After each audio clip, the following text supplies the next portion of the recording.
একেবারে মুক্ত হবার উপায় কি?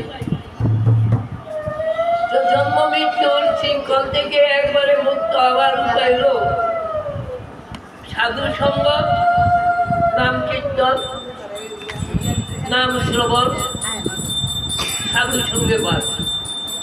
এগুলো হলে একেবারে মুক্তি হচ্ছে।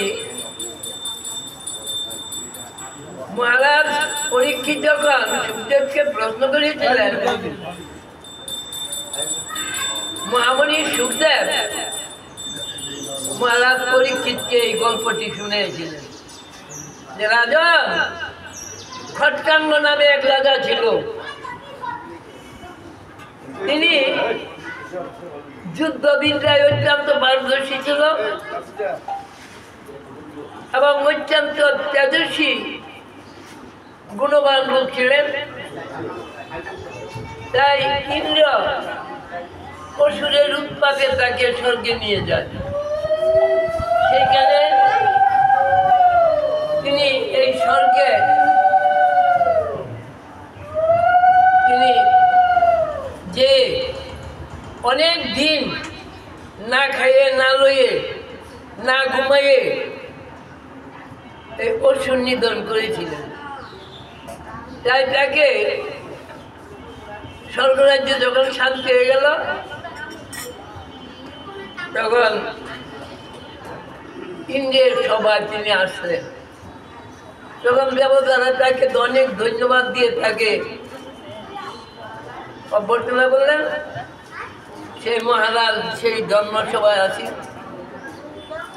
এখন দেবতারা বলছেন যে রাজন, আপনি তো আমাদের অনেক উপকার করলেন, যে আমাদের স্বর্গ রাজ্যটাকে নিষ্কণ্ঠ করে দিলেন অসুরের হাত থেকে।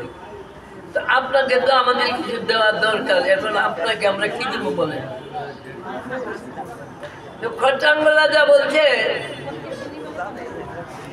যে হে দেবগণ, আমার তো সবই আছে, আমার তো এমন কিছু নাই, আমার বল বীর্য সব আছে, আমার কোনো অভাব নাই।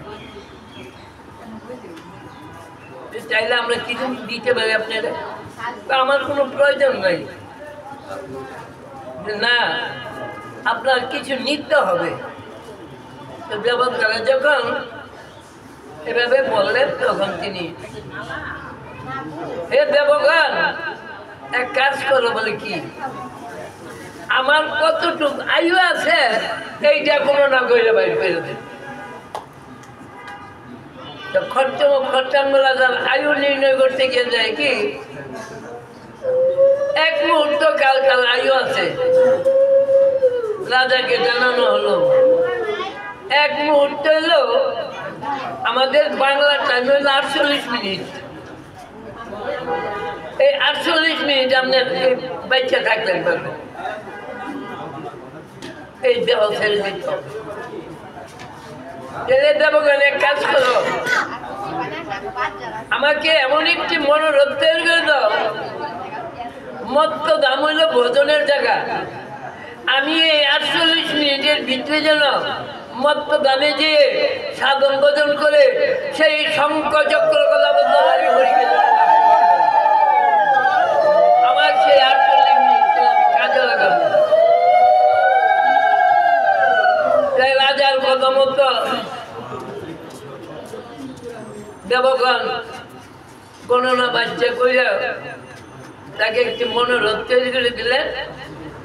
মনে করা মাত্রই তিনি পৃথিবীতে এসে সমস্ত রাজ্য কর্ম ত্যাগ করে তিনি নদীর পার গিয়ে প্রাণায়াম, কুম্ভক, রেচক, পুরক ইত্যাদির মাধ্যমে দেহকে সঠিক করে তিনি যখন প্রাণায়াম করে ভগবানকে স্মরণ করলেন, সেই স্মরণ মাত্রই স্বয়ং ভগবান শঙ্খ চক্র কথাবদ্ধ ভারী রথ নিয়ে এসে চলে গেলেন।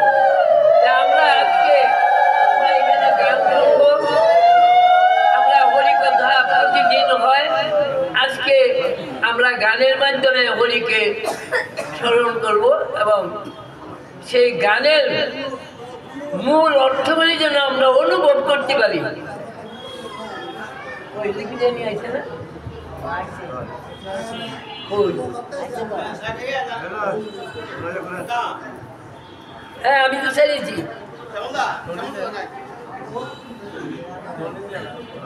আমরা